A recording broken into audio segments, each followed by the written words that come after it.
ನೀವೇನಾದ್ರೂ TV unit ನ living ಅಲ್ಲಿ ಡಿಸೈನ್ ಮಾಡ್ತಾ ಇದೀರಾ ಅಂತ ಹೇಳಿದ್ರೆ ನೋಡಿ, ನಾವು ಈ ಟಿವಿ ಯೂನಿಟ್ ನ ಮಾಡ್ಬೇಕಾದ್ರೆ ನಾವೇನ್ ಫಾಲೋ ಮಾಡಿದೀವಿ ಅಂತ ಹೇಳಿದ್ರೆ, ಸೊ ಕರ್ವ್ ಡಿಸೈನ್. ಸೊ ಅಲ್ಲೂ ಕೂಡ ಕರ್ವ್ ತಗೊಂಡಿದೀವಿ ಮತ್ತೆ ಇಲ್ಲೂ ಕೂಡ ಕರ್ವ್ ತಗೊಂಡಿದೀವಿ. ಎಸ್ಪೆಷಲಿ ಇದೇನಂತ ಹೇಳಿದ್ರೆ, ಸೊ ಇದು ಶಾರ್ಪ್ ಎಡ್ಜಸ್ ನ ಕ್ರಿಯೇಟ್ ಮಾಡಲ್ಲ. ಸೊ ಶಾರ್ಪ್ ಎಡ್ಜಸ್ ಇಲ್ಲ ಅಂತ ಹೇಳಿದ್ರೆ ಏನೋ ಡ್ಯಾಮೇಜಸ್ ಆಗೋದು, ಇಲ್ಲ ಹೊಡ್ಕೊಳ್ಳೋದು, ಚಿಕ್ಕ ಮಕ್ಳು ಆಟ ಆಡ್ಬೇಕಾದ್ರೆ ಹೊಡ್ಕೊಳ್ಳೋದು, ಅದು ಯಾವ್ದನ್ನು ಕೂಡ ಆಗಲ್ಲ. ಸೊ ಹಂಗಾಗಿ ನಾವು ಕರ್ವ್ ಡಿಸೈನ್ ಅಂತ ಹೇಳ್ಬಿಟ್ಟು ಫಾಲೋ ಮಾಡಿದೀವಿ. ಇದನ್ನ ಇಂಪ್ಲಿಮೆಂಟ್ ಮಾಡಬಹುದು.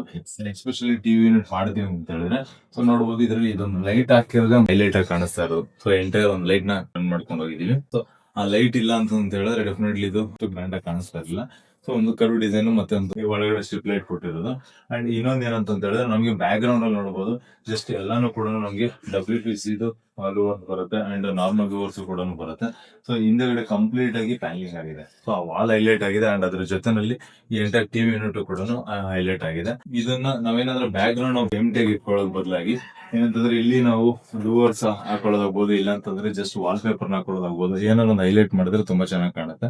ಇಲ್ಲಾಂದ್ರೆ ಕಲರ್ ಆದ್ರೂ ಅಟ್ಲೀಸ್ಟ್ ಪೇಂಟ್ ಕಲರ್ ಆದ್ರೂ ಡಿಫ್ರೆಂಟ್ ನಾವು ಮಾಡಿದ್ವಿ ಅಂತಂದ್ರೆ ಚೆನ್ನಾಗಿ ಬರುತ್ತೆ. ಸೊ ಈ ಮೂರನ್ನ ನಾವು ಲಿವಿಂಗ್ ಅಲ್ಲಿ ಮಾಡ್ಬೇಕಾದ್ರೆ ಫಾಲೋ ಮಾಡ್ಲೇಬೇಕಾಗುತ್ತೆ.